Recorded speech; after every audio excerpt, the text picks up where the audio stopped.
Assalomu alaykum Infoaziya YouTube kanalining ko'ruvchilari. Muslih ayollar madrasasi yangi binoga ko'chib o'tishdi. Avvalgi o'qutuv faoliyatini Aravon rayonidagi prokuraturaning oldida yuritishar edi. Hozir esa Aravon rayonidagi madaniyat uchastkasini masjidini orqa tomonidagi mana bunday 2 qavatlik binoda o'qutuv faoliyatini yurgizishyapti. Ko'rtirganlar juda ham chiroyli qilib qurishibdi. Sharoitlari juda ham zo'r ekan.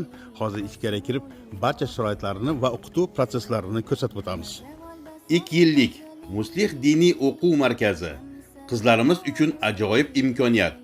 Qizlar bu yerda ham maktab, ham kasb, ham diniy darslarni o'rganishadi. Boshqa madrasalardan o'zgachaligi medsestra kursi, hijoma, massaj, kulinariya, kelinlikka tayyorlash darslari mavjud. Oyma-oy stipendiya, bir mahal ovqat, Aravon sentridan madrasaga olib borish, o'qishdan keyin olib ketish uchun avtobuslar qaralgan.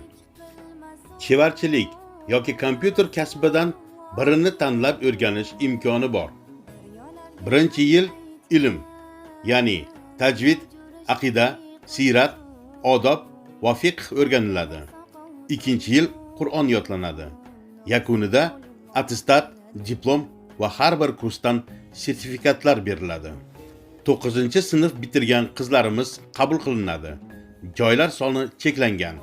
Tezroq o'rningizni band qiling. Murojaat uchun 0999 87 78 99 telefon raqamlariga murojaat qilsangiz bo'ladi. Muslih ayollar madrasasi.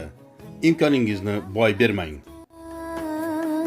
Jannat eshigin ochsin, boshlariga nur sochsin.